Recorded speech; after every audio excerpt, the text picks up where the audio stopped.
had a website, but it was almost like a vanity project back then. Now it is like an entrance fee to have a business.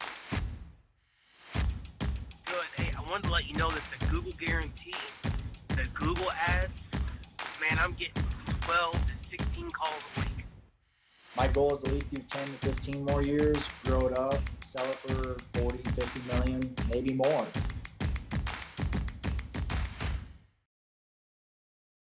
Hello, everyone, and welcome to Titan Talks. My name is Jonathan Stern.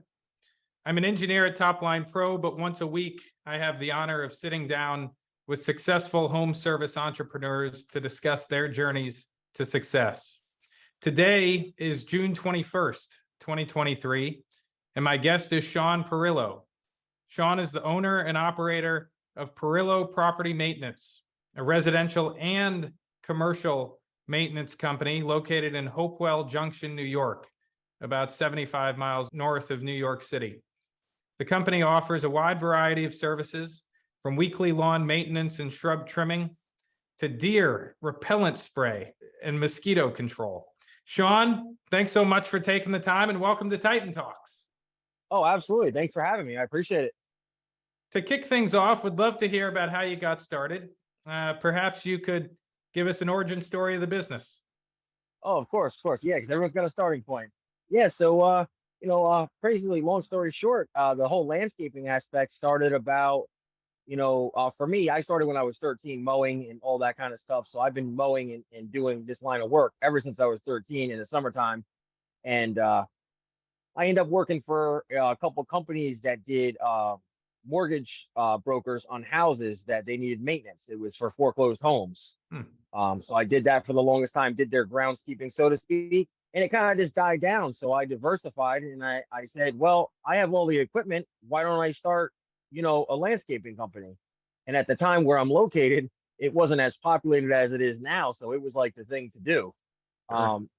So that's kind of how it started. That's how it kind of stemmed. And now it's grown, obviously from that, I started about 7 years ago. 7 years ago, you started your own company. Yes. Would you say you always wanted to start your own company? Was this something that came up 7 years ago, family and friends in the industry? Yeah, I wouldn't say it was something I ever yearned for, so to speak. Okay. But I found out at a young age, working for people wasn't really ideally for me. So I said, and my dad always owned his own construction tile business, so I kind of ended up just following in his footsteps. And once you get the ball rolling, it's not so hard. But jumping in feet, you have to jump in feet first. If you're going to do it, you have to treat it like a full-time job, be dedicated, and get your boots on. Let's think back to 7 years ago. I'm sure the early days had their ups and downs. Oh yeah. What's maybe one thing you did back then to get the business off the ground? Oh, well, the biggest thing back then when I started, it was really word of mouth. So I had gotten a few customers just because they saw me next to another property. And then, back then social media wasn't that big of a thing for advertising. Like, it wasn't so mainstream, especially with like the groups and everything like that within social media. And then it kind of just stemmed from there. Once people see you and, your work speaks for itself, then it just kind of goes, it's a trickle effect. Any big mistakes you made in the early days that looking back on, you've had to correct and had to change? Oh, plenty. I mean, it goes with, business model. It goes like, especially in my business, windshield time. Windshield time is a big factor. Yep. I wouldn't really I would have properties scattered all over the place. It didn't have any rhyme or reason. So the biggest thing I would say is make sure you get a route route density is key. So let's turn to business today then. Tell me, how's it going? How many employees working with you? How many jobs on the schedule? So it's just myself and another guy. Okay. I honestly like it that way. I don't really want to grow too much more than that. Just because I like my sanity. But on average, we do about 105 lawns a week. And that doesn't include our fertilizer customers or our mosquito treatment customers. Yep. We try to offer property packages, so we kind of service everything on the property. So it kind of just goes back to route density. If I can mow their lawn, do their mosquito treatment and fertilizer all while I'm already at the property, it's time saved and money well spent because I'm not driving around. You offer, I looked at the website before this, I think 8 services. Yes. I can't imagine it was like that in the day one when you started. How did you decide when to add services? Are you considering adding more? What is that process like from a business owner's standpoint? Absolutely. So honestly, when I first started, I did everything from landscaping to power washing to trash outs. I did everything, but I slowly learned. No employees at the time, Shawn? No employees. Just you. Just myself. Yep. Okay. Yeah. And I really didn't get an employee till like after the first year because I started to realize I was like, I've got too much work. I'm only one person, you Yep. know? Oh yeah. And so that kind of happened from there. And, but I found out over time, and actually I'm always learning from other people and stuff like that. So even this year, I've kind of done away with a lot of my other services that I had, and the services that are now listed on my website are my core services, and I try not to differentiate from that.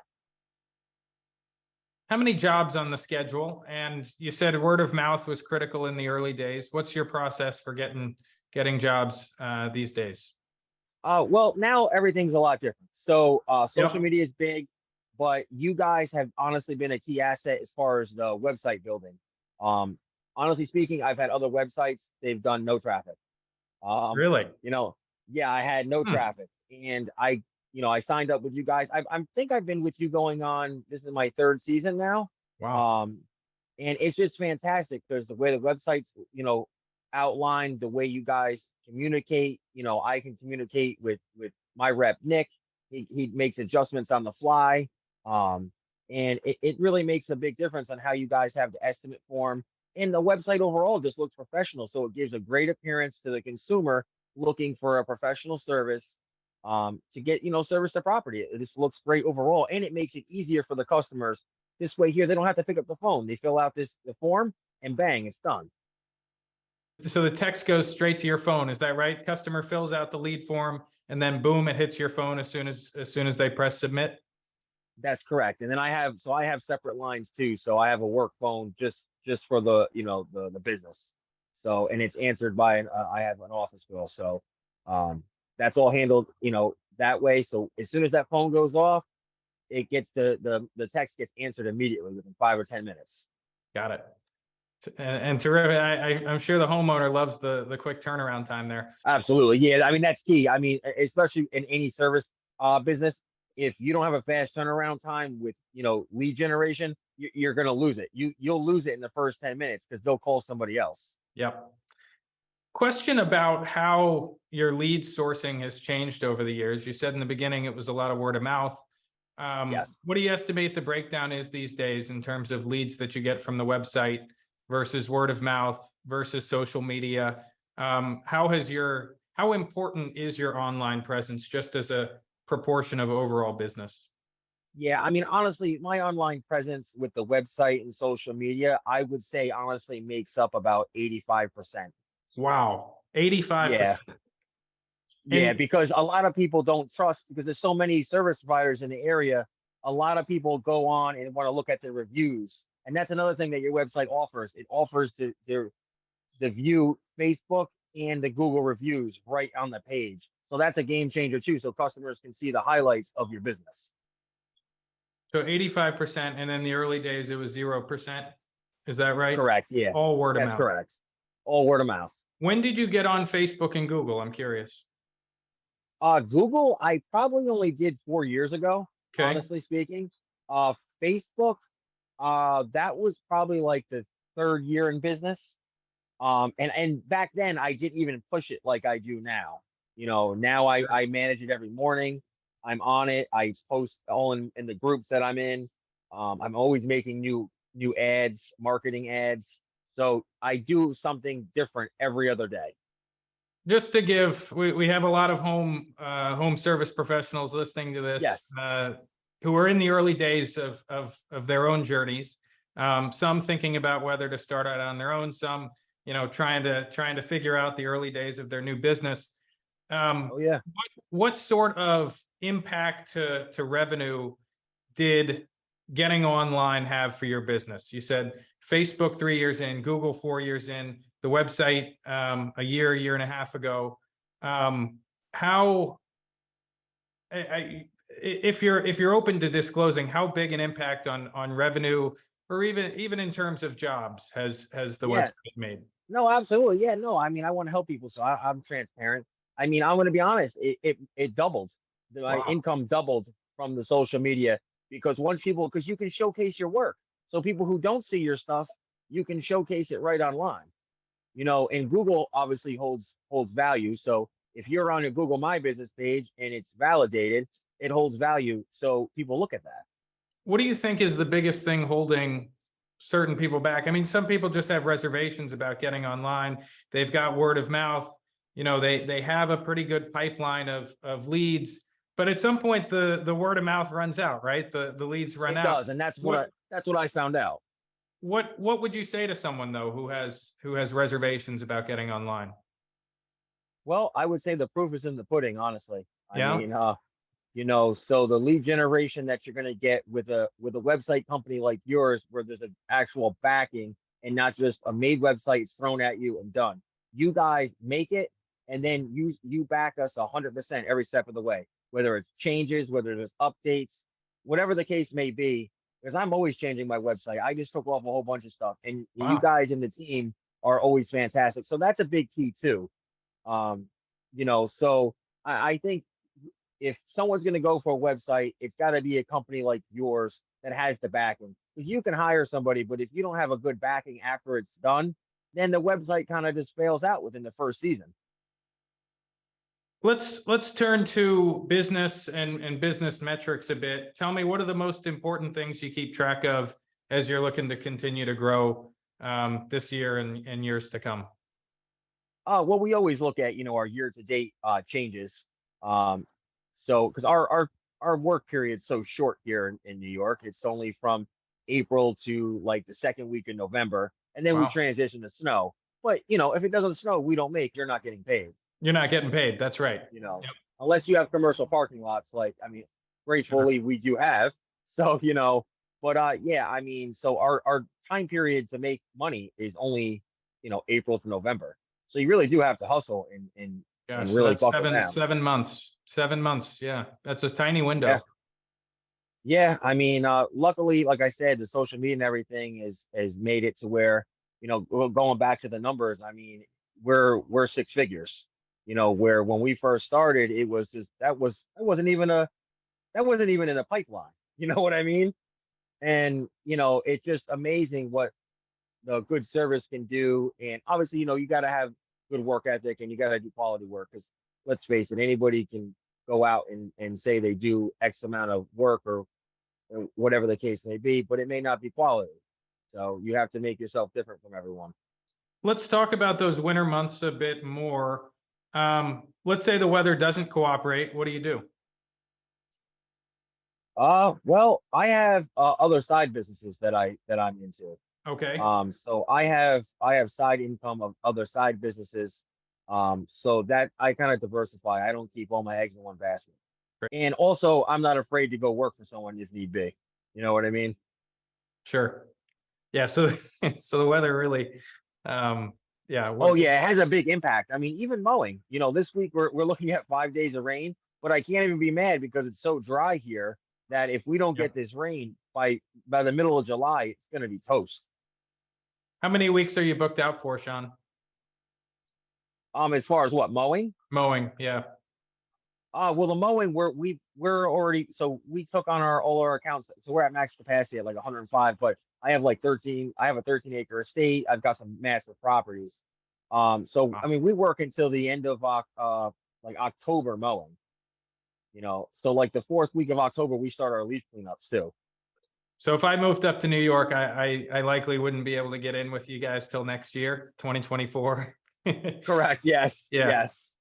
Wow. So that's a lot of work. Would you consider bringing on another guy? I know you said, you like it just you and him, two guys, right? You and him. Correct. Yeah. And I know you like the size. What's preventing you from expanding, and how do you think through that calculus? Okay, so I mean that's a great question that you bring up. The thing that's really holding me back is I have a new business model which you guys have kind of helped me implement. So next year I don't want to be known just for the mowing guy.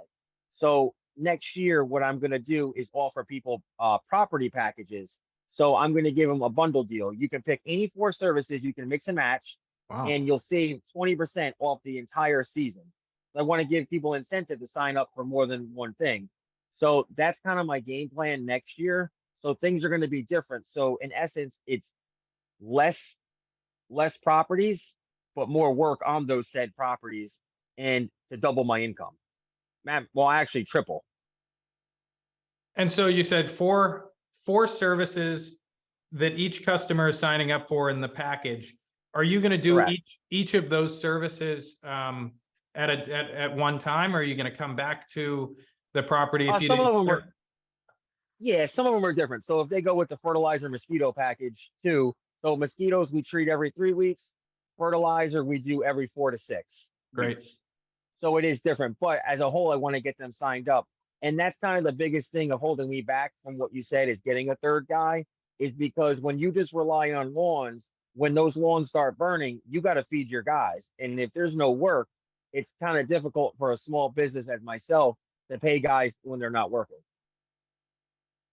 How does the package scheme play into what you were talking about earlier with route density? So yeah, so what that is, so I've got what do I got? I have 4 different routes. Okay. Monday to Thursday. My Friday is I just mow my 13-acre estate, and I've got another big property that's like 5 acres. Yep. So that's my Friday, but my Thursday, my Monday to Thursday is gonna all be condensed. I'm only gonna be servicing 2 target towns, and that's it. So there's gonna be a lot less driving and just more staying in the neighborhoods I'm already at and not driving around. Is it a cost thing? Is it a time thing? Is it both? It's both, to be honest with you. Yeah. And a lot of people say this, and I thought people were crazy, but to be honest with you, I want more freedom. The like so to speak, we do 40 to 50 hours, which obviously, normal work week, no big Sure. deal. But I'm looking to do less, make more, and spend more time doing things with my daughter, who's growing up more and more by the day. And Okay. I want to do family things. I want to be able to go on vacations. The way things are right now, I'm kind of tied down. So, when summer's here, that's when work is here. So I'd like to, grow more with the other package deals so I can afford to pay a third guy. So if I want to go away with my family for a week, I could just say, hey guys, you got the route this week. I'll see you next week. You know what I mean? We've talked a little bit about the past, a little bit about the present. As we look to the future, tell me where you see the business in 5 years or in 10. Oh, absolutely. So, I mean, 5 years from now, I'm going to be transitioning completely from a lawn care company to a weed control, fertilization, and mosquito and tick control company. Why? Well, to be honest with you, not a lot of people offer it around Okay. in this area. There's only 4 big names around the area, and a lot of those companies people aren't liking. They're the big box stores, so to speak. And that's where I come in. And to be honest with you, it's so overpopulated here with landscaping guys that I wouldn't say that it makes it tough to get work, but if someone gets a little frustrated with you or they're not happy, a lot of the people won't give you the benefit of the doubt of a conversation. They'll just call somebody else to save $5. What is your personal goal? Why are you doing all this? I know you mentioned your daughter. Are there other factors? Oh yeah, I mean, so obviously I want more time and I want more money. I Yep. want more money in less time. So to do that, that's the way to go. Because like I just got certified through New York State. I'm a certified pesticide business now. Tell me what was the process like to get that? Oh well, that was a grueling process. It wasn't easy. New York does not make anything easy or fun. No, they do But not. it was well worth it. Yeah, it does definitely not. So what was involved with that was honestly, I had to do a 30-hour state course. So I had to watch videos. And then after that, I had to study 2 core manuals and then go and take a New York State test. Hmm. Part of it was open book, part of it was closed. But it was it was very difficult test, and it was very expensive all in. But that's kind of what I want to go towards. So I knew I've got to do everything the correct way, gotta How many weeks or months did it take start to finish? well, I started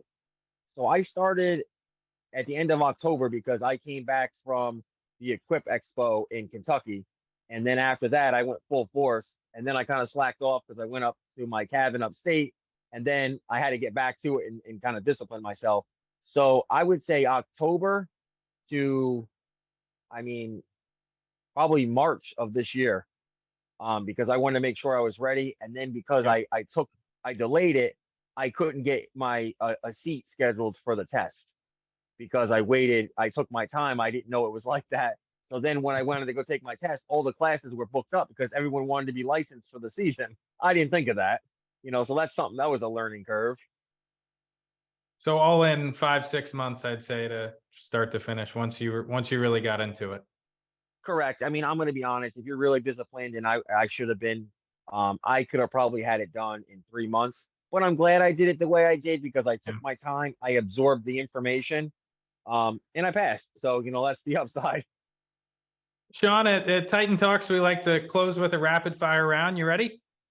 Absolutely. What's the biggest mistake you've made, and what have you learned as a result?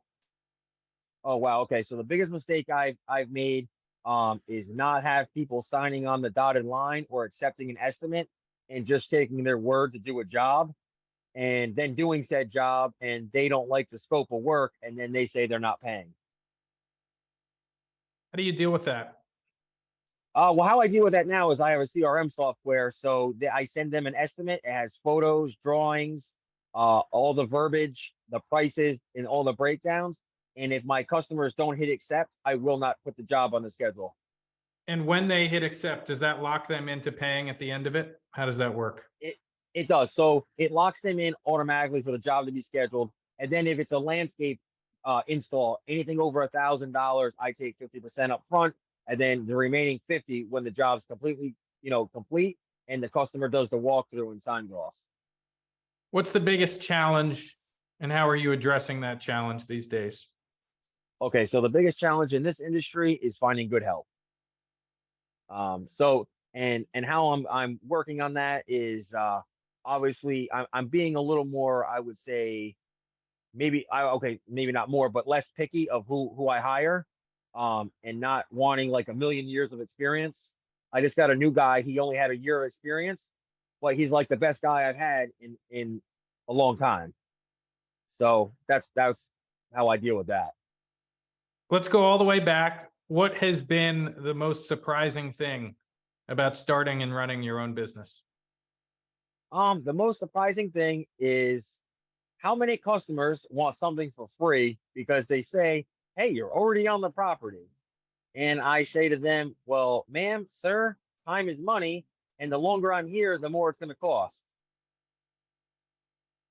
Do you have any advice to all the pros listening to this, thinking about starting out on their own?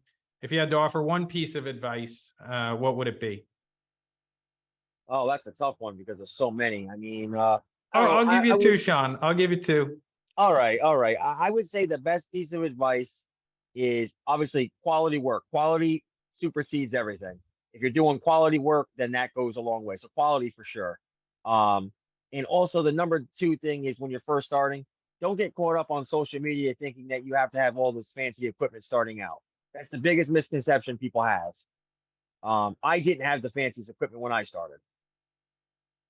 Is there a minimum level of equipment that you need to have, though? Probably don't want the equipment from 90 years ago, right?